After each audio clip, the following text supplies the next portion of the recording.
Bonsoir prophète. Bonsoir. Vous êtes du ministère de la compassion des âmes. Ici. Et on vous connaît un peu sur le plan national, aussi au plan international. Ça fait un moment que vous êtes en activité. Comment se porte aujourd'hui le ministère de la compassion des âmes? Merci. Shalom. Je suis effectivement le prophète Joël Crasso, d'abord la Confédération africaine de lutte contre la délinquance et les crimes spirituels. C'est une confédération qui existe depuis 1998 sur le numéro de récépissé du 14 5e mois 1998 du numéro 592. Ça veut dire que c'est une ONG déjà qui est connue par l'État. Nous avons déjà récépissé le papier pour l'opération. Qui lutte contre la délinquance et les crimes spirituels. Et pour nous, c'est un mouvement évangélique. Donc je fais partie de cette confédération. Le ministère, c'est le ministère de la compassion des âmes, le ministère d'évangélisation, n'est-ce pas, qui fait la destruction des œuvres de la sorcellerie. Aujourd'hui, vous êtes dans la région de Divo. Ici. Chaque année, vous fréquentez une région particulière. Ici. Vous avez été à Sassandra, Gagnoua, Niblo. Aujourd'hui, vous êtes à Divo. Oui. Pourquoi Divo? Voilà, pourquoi Divo? Parce que vous savez, nous autres, nous sommes dans un ministère prophétique. Voilà, c'est Dieu, nous suivons juste l'orientation de l'Esprit de Dieu. C'est ça la particularité du prophétique. Chaque année, il faut dire, depuis 2007, nous étions dans la région de Guéyo. Après Guéyo, nous avons abordé le truc de Soubré en 2008. Et après ça, en 2009, nous sommes dans la région de Grand Laou. Et en 2010, nous avons fait, n'est-ce pas, un peu l'Est. Nous avons fait l'Est, tout ça. Et puis après ça, en 2012, nous avons touché juste après la guerre. Nous avons essayé de faire la région de Fresco, Sassandra par là. Et cette année, par la grâce de Dieu, nous avons essayé de toucher beaucoup de régions. Surtout nous avons fait Diglo, nous allons faire Diokwe, nous allons faire Man. Mais je crois qu'ici, c'est une inspiration de Dieu, où il y avait une sœur d'une famille de ce village qui se trouve en France, et d'une famille, la famille d'Aubé ici, qui avait tout un problème spirituel depuis la France. Nous ne sommes pas connus physiquement, mais on s'est eu juste au téléphone parce que je suivais mes activités sur le net. D'ailleurs, elle a sollicité mon aide, elle a donné tous les moyens qu'il fallait. Et je suis arrivé dans le village où j'ai donné une révélation que se trouvait un canari mystique. Et bien voilà, ça a été déterré et le village a sollicité mon aide. Voilà, donc la délivrance, l'évangélisation et la délivrance totale du village. Avant d'arriver à ce village, est-ce que vous pouvez faire un bref bilan de vos actions depuis 2010 jusqu'à aujourd'hui? Oui. D'abord, je vais commencer à partir de 2006. Quand je revenais du Cap-Vert, j'étais déjà en vacances. Cap-Vert, je m'apprêtais pour, n'est-ce pas, prendre fonction dans ce ministère. Donc, d'abord à Guéyo, nous avons fait un travail énorme. Vous savez que Guéyo, je vous dis maintenant pour ceux qui ne le savent pas, Guéyo, c'est tout la plateforme où les gens achètent le dragon. Guéyo, c'est une ancienne ville, résidée depuis fort longtemps, dans les années 60, en sous-préfecture.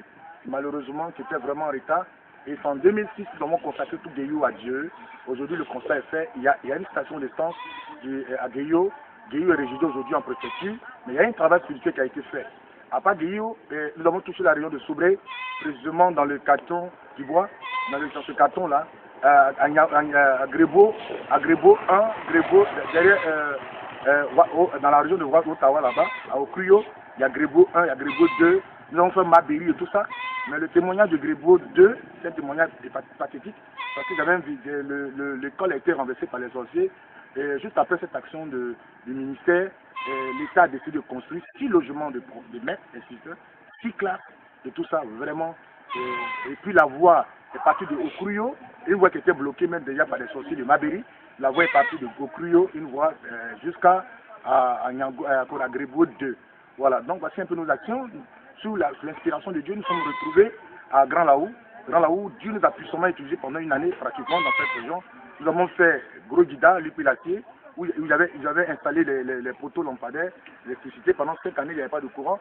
Et par la grâce de Dieu, après notre action, une semaine après, il y a un opérateur économique qui a offert un groupe électrogène au village. Et c'est moi qui allais consacrer, j'ai prié même pour le groupe électrogène. Le village de l'Épilatier, Gros Guida, est électrifié aujourd'hui. Il y a aussi le village des Abalébé qui a été délivré. Il y a aussi le village de Bounou. Et Bounou se trouvait vraiment des grands sorciers. Et dans ce village, nous avons vu 80 sorciers qui ont fait des aveux. Il y avait un collège qui a été bloqué en sorcellerie. Où c'était difficilement d'ouvrir. Aujourd'hui, je vous parle, le constat fait. Allez-y voir à Bounou, dans la sous-préfecture de Grand Laou. Aujourd'hui, c'est l'école en fonction. Et le collège est ouvert. Le pétrole de Bounou est revenu. Les gens sont totalement délivrés. Voilà, les mangeurs d'âmes ont été délivrés. Voilà, donc il n'y a pas trop de mentalité maintenant dans ce village. Il y a aussi le cas en 2012, le cas n'est-ce pas, de la région de Sassandra, c'est-à-dire quand je parle de Sassandra à partir de Prasco et ainsi de suite. Il y a cette histoire de la dame qu'on appelle Koubaron, qui a fait des aveux aujourd'hui par la grâce de Dieu et qui a aidé la côtière. La côtière était totalement délivrée. Ceux qui nous suivent sur le YouTube peuvent le témoigner parce qu'elle a été pingée en mai. On a balancé même la vidéo sur le YouTube. C'est en juillet 2012, bien sûr, que l'État a repris les travaux de la côtière ou même la vidéo est encore sur le YouTube. Voilà. L'action prophétique, quand vous cherchez sur le YouTube, on met action prophétique sur la côtière. Et Koubaron a parlé, cette femme qui a tué 1732 personnes, ouais, par ses pratiques mystiques. Et aujourd'hui, la côtière est totalement délivrée. Ils ont refait la côtière. Une voie internationale qui quittait depuis Abidjan, qui va jusqu'à Tabou. Voilà, donc voici les actions. Niago 1, Niago 2, aujourd'hui, en train d'être électrifié. Voilà, en train d'être électrifié parce que les aveux des sorciers, ils avaient bloqué le village, ils avaient mis des bâches en sorcellerie. Donc voici un peu le travail qui a été fait. Ce ministère a vraiment délivré tous ceux qui étaient victimes, qui étaient programmés. Nous avons dans ce village aussi délivré 60 personnes qui ont eu le VIH-Sida. Il y a une sorcière qui a donné le VIH à 60 personnes. Imaginez-vous, 60 personnes. Et nous avons prié pour ces personnes. Le Seigneur les a totalement délivrés. Il y avait des grands fétiches. Il y avait les canaris mystiques qui ont été totalement délivrés. Et nous aidons l'État. Il faut dire que le ministère aide l'État. Voici un peu. Et déjà, par la grâce de Dieu, nous avons délivré beaucoup même de sorciers. Voilà. Nous pouvons estimer déjà à 1363. 1363 sorciers délivrés de la sorcellerie. 1363 sorciers délivrés de la sorcellerie. Nous avons reçu à débarrasser cet esprit-là dans la vie des gens. 1363 sorciers délivrés de la sorcellerie. Et contrairement aux autres hommes de Dieu qu'on connaît, ils sont en ville, ils prêchent en ville. Vous, particulièrement, vous visitez les villages. Pourquoi? Ça, c'est ça le Dieu. Oui, mais chacun a une onction particulière. Vous savez, notre ministère, c'est la destruction des œuvres des ténèbres. Ouais, et nous savons que chacun d'entre nous a, n'est-ce pas, ses origines. Nous savons que nos parents, nous avons tous nos villages. Vous savez que la Bible dit que Jésus même dit, vous serez pour ennemis les hommes de votre maison. Et nous savons que le problème ne viendra pas d'ailleurs, ça viendra du village. Parce que généralement, pourquoi nous travaillons dans les villages, c'est de permettre aux gens de fréquenter les villages, d'aller dans les villages librement et de faire développer leur village. Parce que ce n'est pas l'État qui viendra développer les villages.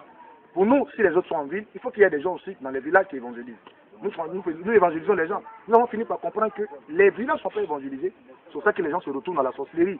Voilà, c'est pour ça que les gens se retournent dans la sorcellerie. Il faut aller vers les parents. Même si on pense qu'ils sont sorciers, il faut les évangéliser. Il faut les apporter l'évangile de Jésus-Christ. C'est pour ça qu'ils n'ont pas peur. Parce qu'on dit que Jésus allait de ville en ville, de village en village. Il ne faisait pas que les villes, il faisait aussi les villages. C'est pour ça que le ministère porte la compassion des âmes. Voilà. Quelle est la réaction des autres hommes de Dieu vis-à-vis de votre mission, de votre... Oh là là. Vraiment, tu reviens sur une question vraiment, il faut dire malheureusement, nous sommes obligés de beaucoup d'attaques. Mais ce n'est pas étonnant parce que c'est les pharisiens qui attaquaient Jésus. Les pharisiens. C'est les pharisiens qui attaquaient Jésus. C'est les pharisiens qui attaquaient Jésus. Les pharisiens, c'était la classe n'est-ce pas, le Sanhédrin. Ouais, ceux qui pensaient connaître la loi, c'était eux qui jugeaient Jésus. Malheureusement, aujourd'hui, c'est ce corps-là qui nous attaque, au lieu qu'on puisse vraiment s'entendre. Parce que chaque personne a son onction. Bizarrement, c'est pas eux qui nous attaquent. Pour d'autres, c'est la jalousie. Pour d'autres, c'est la jalousie parce qu'ils pensent que nous allons venir installer. Pourtant, quand nous rentrons dans un village ou dans une ville, nous faisons un effort pour collaborer avec le corps de Christ, avec la collective des pasteurs sur place, enfin pour le suivi des âmes après. Parce que nous ne faisons pas qu'évangéliser, c'est vrai, la destruction. Mais ce qui est plus important pour nous, c'est le suivi des âmes après. Et quand les âmes seront suivies, elles deviendront disciples de Jésus. Parce qu'il y a deux choses. Il y a d'abord l'ordre de Dieu, c'est d'aller annoncer l'évangile. Et le but que Dieu veut atteindre, c'est de faire permettre que ces nations deviennent disciples de Jésus. Voilà, pour que ces personnes soient disciples, il faut qu'elles soient enseignées, bien sûr. Voilà, donc pour nous, ce n'est pas des spectacles où on vient l'évangile, où on les envoie les canaris, des terrés ou les trucs. Mais il faut que les âmes soient suivies.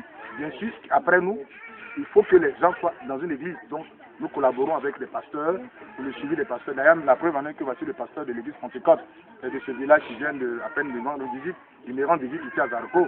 Il me dit, c'est qui, dessus. Il y a catholiques, les catéchistes et tout ça. Voilà, nous nous mettons ensemble pour, n'est-ce pas, après nous, qu'il y ait un travail soit fait. Parce que la Bible dit que quand un démon quitte un corps, il va après ça, il revient. Et quand il n'y a pas Jésus, c'est encore grave. Voilà, on dit, ah, le prophète est passé, mais c'est devenu encore plus grave, parce qu'il n'y a pas eu de suivi. Donc, nous pensons beaucoup au suivi aussi, non seulement sur l'évangélisation et le suivi, mais malheureusement, les gens nous attaquent, malheureusement, les gens nous attaquent, ça leur dépasse. Mais pourquoi un prophète déteste les Canaries? Mais donc, c'est quand c'est féticheur, vous trouvez ça normal? Oui, non, je ne comprends pas. Quand c'est un féticheur, il trouve ça normal que le féticheur déteste le Canari. De la même manière, le diable ne fait qu'imiter les choses de Dieu. On dit prophète, il était un voyant. C'est un monde. Le monde de la sorcellerie, c'est une réalité. Voilà, donc le prophète, c'est un voyant. Mais j'ai des yeux spirituels. Voir dans le spirituel. Si je vois un cardinal, je vais le déterrer. Si je vois des choses, je vais le déterrer. Voilà, donc le prophète, c'est un voyant. Et j'ai dit, quand j'ai reçu l'onction, Dieu m'a donné le passage de Jérémie, le chapitre 1 de verset 10. Voilà. J'ai fait un pour abattre, pour arracher, ainsi de suite. Et donc, c'est par rapport à ça que j'ai fait son ministère. Mais malheureusement, je suis attaqué. D'autres me collent des images, d'autres me collent toutes sortes de noms. D'autres font tous me coller une image. D'autres font tout, mais gloire à Dieu. Parce que ce qui est arrivé à Jésus m'arrive aujourd'hui. Voilà. À la Bible dit que celui-même qui verra vivre paisiblement, Jésus sera persécuté. Pour moi, ça ne me dit rien. Ma prière, il ne faudrait pas donner raison à ces personnes-là. Il faut être toujours dans la volonté de Dieu. C'est toujours ma prière. Et je demande aux gens de prier pour moi pour que je reste toujours, n'est-ce pas, dans le plan de Dieu. Pour ne pas donner raison à mes ennemis. Est-ce que le message que vous prêchez auprès de la population, il passe plus facilement, la population, comment ils vous accueille? Oui, c'est que les hommes de Dieu disent, ah, oui, si. Ouais. Non, c'est les hommes de Dieu qui restent un peu hostiles puisqu'ils ont peur. Et ils pensent que c'est un mot, puisque nous, déjà dans un village, avec ce que Dieu fait au travail de nos mains, il faut dire qu'il y a des grands rassemblements. Nous pouvons rassembler plus de 1000 à 2000 au maximum, 10 000 personnes qui viennent à nos croisades d'évangélisation. Donc ça effraie d'autres personnes parce qu'ils pensent que nous allons installer une église. Chacun a son onction. Moi, je n'ai jamais installé d'église. Je ne suis pas loin pour ça. Donc, je viens juste pour aider l'église en place. Parce que l'église, c'est l'ensemble de tous les croyants d'ailleurs. Et les gens sont sauvés. Vous allez remarquer que nos rencontres, c'est bondé de monde. Il y a toujours du monde. Il y a des âmes qui se donnent à Jésus. Parce qu'au fait, en réalité, aujourd'hui, le problème est clair. C'est la sorcellerie. Les gens sont conscients de ça. Malheureusement, c'est passé dans nos églises. Et même ceux qui vont à l'église sont victimes de ça. Donc c'est un message qui est nouveau pour d'autres personnes. Et qui permet à ces personnes de comprendre la réalité africaine. Parce qu'en donnant ce message, ils sont victimes et se disent que, ah, voici quelqu'un qui est dans le domaine. Et ils découvrent une autre onction de la destruction des œuvres de la sorcellerie. Et ces personnes se donnent à Jésus. La preuve en est que nous ici, déjà, nous avons rassemblé, puis nous rassemblons peut-être de 4000 personnes déjà. Voilà. Donc les âmes, c'est facile pour eux. C'est des gens qui ont doctriné, qui essaient de nous attaquer. Non, je suis féticheur. Non, il est marabout. Je suis cela. On me colle tout sortes de noms. Mais moi, gloire à Dieu. L'essentiel, c'est de faire la volonté de Dieu. Moi, je sais que je suis appelé par Jésus-Christ. Je sais que je prêche le message de Jésus. Mon message est clair là-dessus. C'est Jésus qui est celui-là qui m'a appelé dans ce ministère. Je suis prophète, je ne suis pas pasteur. Voilà. Dans vos actions, on a constaté que vous avez beaucoup fait pour le village. Au niveau du développement, il y a Niango déjà qui est en train de connaître l'électrification avec le poste de santé d'El Santé. On a l'impression que vous, l'État, vous êtes complémentaire. L'État pour des actions, vous également pour des actions dans le côté spirituel. Voilà, est-ce qu'il y avait un message? Oui, mais il faut dire que quand on est prophète d'abord, on est d'abord prophète de sa nation avant d'être prophète des nations. Malheureusement, il y a des qui disent que quand ils se collent une étiquette, ils sont prophètes des nations. Ah, non, on est d'abord prophète de sa nation. Et quand on est prophète de sa nation, un prophète qui joue le rôle d'éclaireur. Celui qui vient éclairer les gens. Parce que c'est un voyant, il éclaire les gens, il participe au développement. Ça veut dire que nous avons un charisme, un don. Et ce don-là, il est purement spirituel. Il faut aider l'État dans son développement. C'est vrai qu'il y a des gens qui ont des grands projets comme l'État aujourd'hui, qui projettent des choses en 2020. Mais c'est vrai, ils ne pourront réussir qu'avec l'aide de Dieu. Selon Ésaïe 60, verset 14, avec Dieu nous ferons des exploits. Nous avons Dieu. C'est à nous de les aider à réussir le projet. Il y a des anti-développements qu'il faut écarter, bien sûr. Il faut combattre, justement. C'est comme il y a des gens, il y a le ministère de la Défense, il y a le ministère de la Sécurité. C'est vrai qu'on met des systèmes en place, mais il y a des bandits de grands chemins qui viennent braquer, qui viennent trucs. Donc le ministère, l'État ne s'amuse pas là-dessus. L'État affecte des policiers pour traquer ces bandits. De la même manière qu'il y a un monde visible, il y a aussi un autre monde qui est spirituel, où il y a la délinquance qui se pratique, il y a aussi les crises spirituelles qui se pratiquent. Et les crises spirituelles sont encore plus dangereuses. C'est encore plus dangereux parce que le monsieur peut pénétrer ta maison et te tuer sans trace. Voilà, donc nous aidons l'État. Non seulement ça, pour ne pas tuer des personnes, des vrais valides meurent, parce que malheureusement l'Afrique est en train de perdre ses valeurs. Le monsieur qui est intellectuel, le monsieur qui décide de développer son village, c'est celui-là qu'on tue. Voilà, donc nous sommes en train d'aider l'État. Voilà, c'est ce que vous avez dit tout à l'heure. C'est vrai qu'à Niango, aujourd'hui le développement va se mettre sur place. Et il y a eu des aveux d'abord avant que ça n'arrive. C'est pas fait du hasard. Nous sommes passés. Il y a des vidéos sur le YouTube. Aujourd'hui le constat est fait. Ils sont en train d'électrifier, ils sont en train de placer les poteaux pour électrifier Niango 1, Niango 2. La côtière a été faite, tout ça. Nous sommes en train d'aider l'État. Il faudrait que l'État nous soutienne. On n'a pas forcément besoin des moyens, mais nous soutenir. Parce que nous sommes en train de faire un travail. sur le terrain afin de pouvoir aider l'État à réaliser tous ces projets de développement. Heureusement pour nous, nos gouvernants sont au moins des hommes religieux. Ils vont dans des mosquées ou dans des églises. Donc ils croient quand même à la spiritualité. Ils savent que c'est une réalité. Le monde spirituel est une réalité. Alors ce que nous voulons demander à ces personnes, c'est de nous soutenir. Voilà, c'est de nous soutenir dans ce moment que nous sommes en train de faire, afin de pouvoir aider l'État dans son projet de développement. Okay. Après ici, quelle est la prochaine mission? Oui, je ne peux pas fixer. D'ailleurs, nous avons déjà un programme sur Gagnoua. Nous avons déjà des programmes sur Kelsey. Mais je suis prêt à aller à l'international. J'ai déjà un voyage en cours au Gabon. Je dois partir sur le Cameroun, je dois partir en Tanzanie, je dois partir en Madagascar. J'ai déjà Paris et la France qui est déjà positionné. J'ai déjà l'Italie qui est déjà positionnée. J'ai déjà Londres, j'ai déjà l'international qui est déjà positionné. Et les gens sont prêts maintenant à aller, à l'international, n'est-ce pas, mais moi je suis plus tourné sur ma nation. Voilà, c'est ça qui fait qu'aujourd'hui, sinon il y a les lettres d'invitation, mais je me dis je suis prophète de ma nation.